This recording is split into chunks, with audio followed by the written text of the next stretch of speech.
নমস্কার, আরও একবার সবাইকে আন্তরিক অভিনন্দন।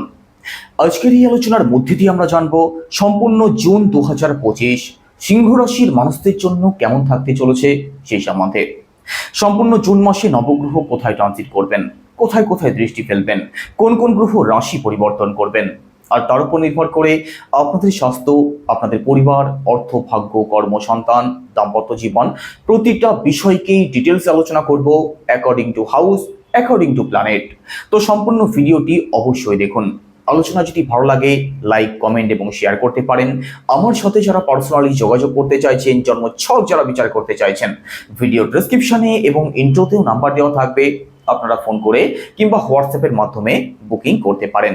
তো চলুন প্রথমেই দেখে নেওয়া যাক জুন মাসের একদম শুরুতে আপনাদের রাশিতে নবগ্রহের অবস্থান কি থাকছে। আপনাদের রাশিতে অবস্থান করছেন কেতু গ্রহ, আপনাদের সপ্তম ভাবে অবস্থান করছেন রাহু, অষ্টম ভাবে কর্মফলদাতা শনিদেব, নবম ভাবে শুক্র গ্রহ, দশম ভাবে রবি এবং বুধ, আপনাদের একাদশ ভাবে বিরাজমান দেবগুরু বৃহস্পতি, আর দ্বাদশ ভাবে মঙ্গল গ্রহ। তো চলুন আলোচনা শুরু করা যাক। প্রথমেই স্বাস্থ্য দিয়ে শুরু করব। আপনাদের রাশির লর্ডকে, আপনাদের রাশির লর্ড রবি অর্থাৎ সূর্যদেব কোথায় ট্রানজিট করছেন? আপনাদের দশম ভাবে অবস্থান করছেন, তবে পরিবর্তন করবেন কবে? 15 জুন রবি রাশি পরিবর্তন করে আপনাদের একাদশ ভাবে প্রবেশ করবেন। তো সম্পূর্ণ জুন মাসের মধ্যে দশম ভাবে এবং একাদশ ভাবে রবির অবস্থান কিন্তু বিশেষ ভালো থাকবে। তো স্বাস্থ্য আপনাদের ভালো থাকবে, স্বাস্থ্য নিয়ে দুশ্চিন্তার কোনো কারণ থাকছে না। স্বাস্থ্যের দিক থেকে পজিটিভ রেজাল্ট আপনি অবশ্যই পাবেন। তবে 7ই জুনের আগে পর্যন্ত ব্যথা শুলো সংক্রান্ত প্রবলেম থাকতে পারে কোমরের নিচের অংশ থেকে, কারণ এই সময় আপনাদের নবম ভাবের লর্ড মঙ্গল গ্রহ আপনাদের দ্বাদশ ভাবে নিচস্থ রয়েছেন, আর দ্বাদশ ভাবে কিন্তু মঙ্গলের অবস্থান ভালো থাকবে না 7ই জুনের আগে পর্যন্ত। এবার পরিবার, সেকেন্ড হাউস থেকে পরিবারকে বিচার করা হয়। আপনাদের সেকেন্ড হাউসের লর্ডকে, আপনাদের সেকেন্ড হাউসের লর্ড বুধ গ্রহ, আর বুধও আপনাদের দশম ভাবেই এবং একাদশ ভাবে অবস্থান করবেন সম্পূর্ণ জুন মাসে। তো এখানে সরাসিতে এবং দশম ভাবে বুধের অবস্থান তো ভালো থাকছে। তো অর্থনৈতিক দিক থেকে সাপোর্ট আপনি অবশ্যই পাবেন। অর্থনৈতিক যে কোনো প্রকার সমস্যা থেকে জুন মাসের মধ্যে আপনি নিশ্চিতভাবে বেরিয়ে আসতে পারবেন। বিশেষ করে 17 তারিখের পর থেকে সম্পূর্ণ জুন মাস, এই সময়টার মধ্যে বুধ সরাসিতে আপনাদের একাদশ ভাবে অর্থাৎ লাভ স্থানে অবস্থান করবেন। তো এই সময় আপনাদের ইনকাম যেমন বাড়বে, সেটাকে আপনি সেভিংসও করতে পারবেন। একই সাথে দেখুন থার্ড হাউসের কথা যদি বলা হয়, সেক্ষেত্রে থার্ড হাউসের লর্ড শুক্র গ্রহ, আর শুক্র গ্রহ আপনাদের নবম ভাবে অর্থাৎ ভাগ্যস্থানে অবস্থান করছেন। তো থার্ড হাউসের দিক থেকেও ভাগ্যের সাপোর্ট কিন্তু আপনি অবশ্যই পাবেন। থার্ড হাউসের দিক থেকে ভাগ্যের সাপোর্ট যেহেতু আপনাদের প্রাপ্তি হবে, প্রথমত অনলাইন কাজ যারা করেন, সোশ্যাল মিডিয়ার সাথে যারা যুক্ত আছেন, কোনো ডিজিটাল কাজের সাথে যারা যুক্ত আছেন, আপনাদের জন্য ভালো সময় থাকবে। ছোট ভাই বোন, কাছের আত্মীয় স্বজন, পাড়া প্রতিবেশী, এদের সাথে কিন্তু অ্যাটাচমেন্ট বন্ডিং এর জায়গাটা বেটার হতে দেখা যাবে।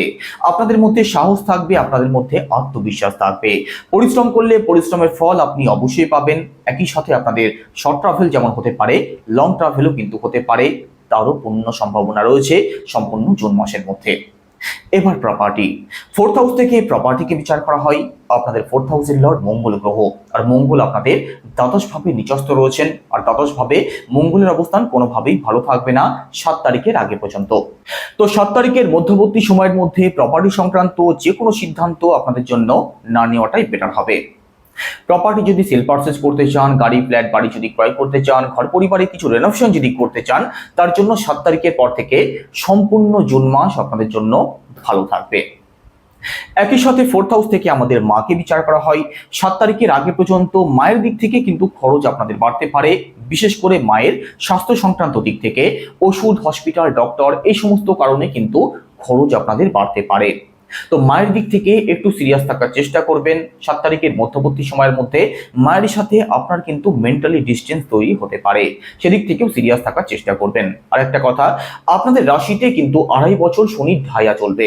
এই সময়টার মধ্যে যাদের জন্মছকে পার্সোনাল বার্থচার্টে যাদের শনিদেবের অবস্থান খুব খারাপ আছে, তাদের জন্য কিন্তু একটু চ্যালেঞ্জিং সময় থাকবে পরবর্তী 2.5 বছর। তবে জন্মছকে শনিদেবের অবস্থান যদি ভালো থাকে, সেক্ষেত্রে কোনো দুশ্চিন্তার কোনো কারণ থাকবে না, আরো উন্নতি হবে। দেখুন এডুকেশনের কথা যদি বলা হয়, তো পড়াশোনা তো আপনাদের ভালো চলবে, সেক্ষেত্রেও কিন্তু 7-8 তারিখের পরবর্তী সময়টাই পড়াশোনার জন্য বেশি ভালো থাকবে। কোনো এক্সাম যদি 27 তারিখের পর থেকে সম্পূর্ণ জুন মাসের মধ্যে আপনাদের থাকে, আপনি ভালো ফল অবশ্যই করতে পারবেন। এডুকেশনাল কিছু পরিবর্তন যদি করতে চান, নতুন কোনো অ্যাডমিশন যদি নেওয়ার থাকে, অথবা পড়াশোনার দিক থেকে কিছু পরিবর্তন যারা করবেন ভাবছেন, আপনাদের জন্য 27 তারিখের পরবর্তী সময়টাই অতি উত্তম থাকবে। তার আগের সময়টা কিন্তু ভালো থাকবে না। এবার রিলেশন, পঞ্চম ভাব থেকে রিলেশনকে বিচার করা হয়।